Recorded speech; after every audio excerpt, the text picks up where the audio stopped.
Radhe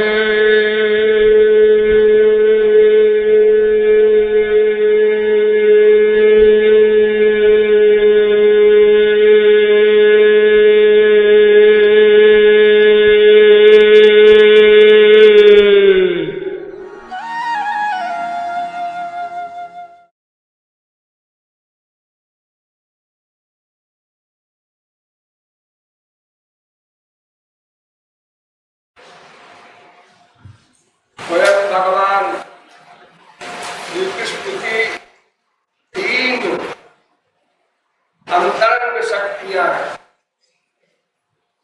personal power, जिसे सब जानते हैं, सच्चिद आनंद। श्री कृष्ण का एक नाम ही है सच्चिदानंद। तो सत शक्ति, चित शक्ति, आनंद शक्ति, तीनों शक्तियों को मिलाकर इकट्ठा बोलते हैं सच्चिदानंद। इसमें इन तीनों में एक से एक आगे वाली शक्तियां श्रेष्ठ हैं। सबसे श्रेष्ठ चित और चित से श्रेष्ठ लागिन आनंद। इन तीनों शक्तियों की तीन वृत्तियां, सब शक्ति की वृत्ति संधिनी, चित शक्ति की वृत्ति संवित और आनंद शक्ति की वृत्ति लागिनी।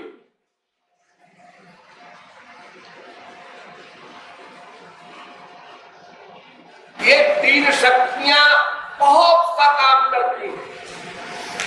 संधिनी, संवित, लागिनी। संधिनी शक्ति जब शुद्ध सत्व से युक्त होती है तो उसका नाम होता है आधार शक्ति। और जब संवित शक्ति शुद्ध सत्व से युक्त होती है तो उसका नाम होता है गुह्य विद्या। यानी ये तीनों शक्तियां और अधिक प्रवेश करती है गहराई में। तो संधिनी शक्ति के द्वारा नंद, यशोदा, राधा आदि का प्रादुर्भाव होता है। ललिता, विशाखा, इसी प्रकार संवित शक्ति से, इसी प्रकार लागिनी शक्ति का जो सारभूत तत्व है उसको प्रेम कहते हैं। प्रेम, ये जो प्रेम शब्द है ये वहां का है जिसको आप लोग गोबर गणेश में बोलते हैं। माँ से, बाप से, बीवी से, बेटे से, पति से मैं तुमसे प्रेम करता हूं। अरे प्रेम शब्द का अर्थ तो समझो, क्या प्रेम करोगे तुम? तुम्हारे पास प्रेम है ही कि करोगे ही पहले तुम। अरे प्रेम तो भगवान की प्राइवेट शक्ति, सबसे मधुर आनंद, उसकी भी एक सारभूत शक्ति लागिनी, उसकी भी सारभूत शक्ति का नाम प्रेम है। और तुम लोग बोल देते हो मैं तुमसे प्रेम करता हूं, जिसे पागल बोले। आप बैठ नहीं, खुद बैठ, वहां प्रेम है। अंधकार को तुम सूर्य कह देते हो। बस इतनी बड़ी गलती है, संसारी आसक्ति को, स्वार्थ को प्रेम कह देना। काम अंध तुम प्रेम निर्मल भाव करो, इतना बड़ा अंतर है। एक घोर अंधेरा और एक घोर प्रकाश। ये माया जो है, ये अंधकार है, ये आसक्ति करती है। दो प्रकार की माया होती है, आवरणात्मिका, विक्षेपात्मिका। जो अपने स्वरूप को भुला दे, जीव का स्वरूप भूल जाए, वो आवरणात्मिका माया है।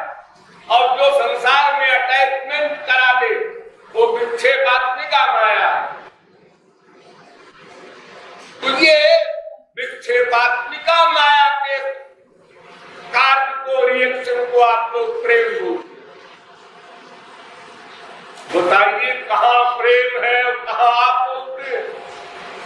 उस प्रेम के तो अंडर में भगवान रहते हैं और इस आसक्ति के अंडर में तो नरक है।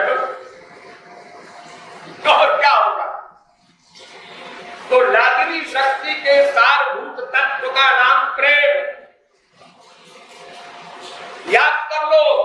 फिर तुम लोग पूछते हो प्रेम क्या चीज है? वो ऐसी चीज है जिसके लिए नारद सरी के भगवान के अवतार ने अपने ब्रह्मसूत्र में कहा, नारद भक्त दर्शन में, अनिर्वचनीय प्रेम स्वरूपम, प्रेम का स्वरूप बताया नहीं जा सकता। मुंह का स्वादन बस। जैसे गूंगा रसगुल्ला खाए और उससे पूछो कैसा लगा,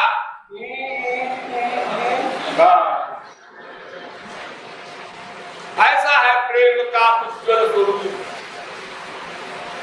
उसमें कामना का प्रवेश नहीं और सत्य ध्वंस कारणे सर्वथा ध्वंस रहितम। प्रेम के नष्ट होने का कारण हो फिर भी प्रेम नष्ट न हो, उसको प्रेम कहते हैं।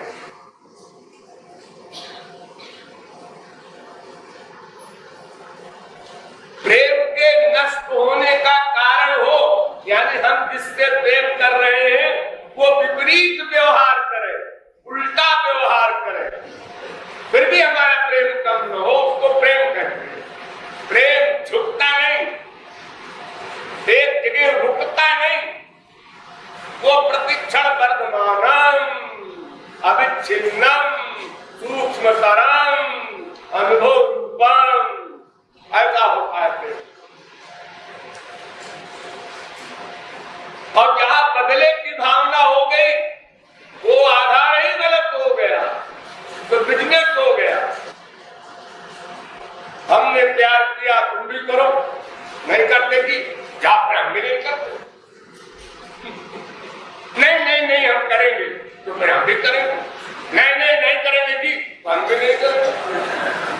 क्षण क्षण में परिवर्तनशील ये जगत प्रेम है।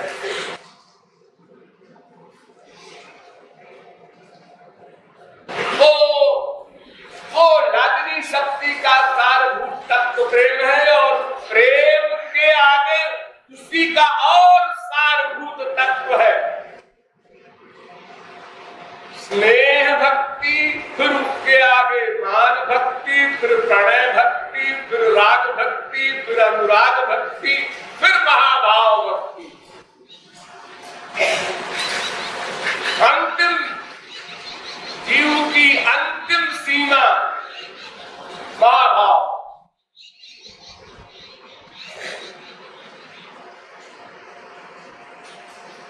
वो महाभाव भी दो प्रकार का होता है, रूढ़ महाभाव, अधिरूढ़ महाभाव। इसमें अधिरूढ़ महाभाव सर्वश्रेष्ठ है। अधिरूढ़ महाभाव भी दो प्रकार का होता है, मोदन मादन, ये दोनों मिलन में होते हैं, मोदन और मादन।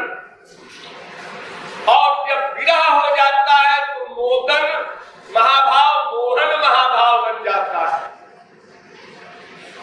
फिर उस विरह के मोहन महाभाव के आगे 10 विकल्प हैं, संजल्प, अभिजल्प, उज्जल्प, प्रजल्प, पंजल्प। ये सब अवस्थाएं होती है दिव्योन्माद में।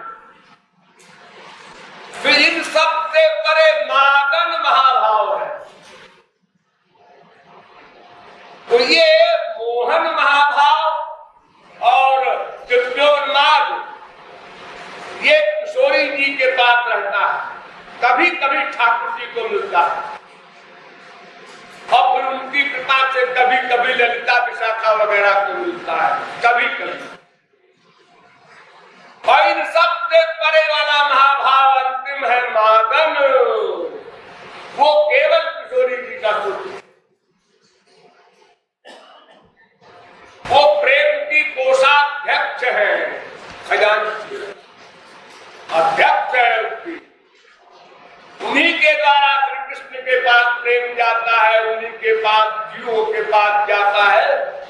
उसका जो समुद्र है, केंद्र बिंदु है, वो महाभाव स्वरूपा राधा है।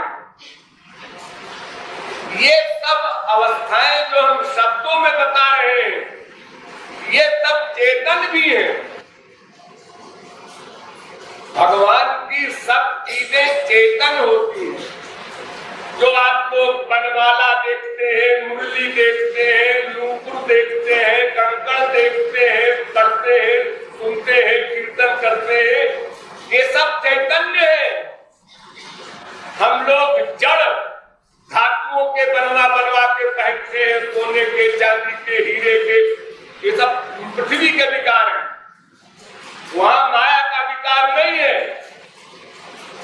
ये सब तो बड़े बड़े महापुरुष और भगवान के स्वांश हैं, जिनको भगवान सौभाग्य दे देते हैं। तुम नूपुर बन जाओ, तुम कंकड़ बन जाओ, हे शंकर तुम मुरली बन जाओ। ये सब चेतन है। हम लोग ध्यान करते समय ये ध्यान रखें कि जब श्याम सुंदर के श्रृंगार का ध्यान करें तो ये न समझे ये जो मटेरियल मोर पक्षी है, इसका जो पंख होता है वही भगवान के सिर पर है। इस मोर पंख की हैसियत तो वहां जाने की नहीं है। जब प्रकृति नहीं जा सकती तो प्रकृति के विकार कैसे जाएंगे? हाँ, कोई भक्त चाहे तो डाउन कर दे भगवान को, हम मटेरियल मोर पंख लगाएंगे और उनको लगाना पड़ेगा। हम मटेरियल सोने का कंकड़ पहनाएंगे, पहनना पड़ेगा। लेकिन उनका जो ओरिजिनल स्वरूप है उसमें सब चेतन है। तो महाभाव भी चेतन है। उसी का स्वरूप अवतार शक्ति का राधा है। इसलिए सर्वत्र आप लोग राधा कृष्ण में राधा को प्रथम स्थान देते हैं, क्योंकि उनका जो मादनाख्य महाभाव है उस सीट पर श्री कृष्ण भी नहीं पहुंच सके। इसलिए ठाकुर जी के 64 गुण बताए जाते हैं और किशोरी जी के 25 गुण बताए जाते हैं। लेकिन 25 गुण में एक गुण ऐसा है किशोरी जी का कि संतता श्रव केशवा, माने निरंतर उनके अंडर में ठाकुर जी रहते हैं। ये सबसे बड़ी पावर है किशोरी जी के पास। इसलिए महा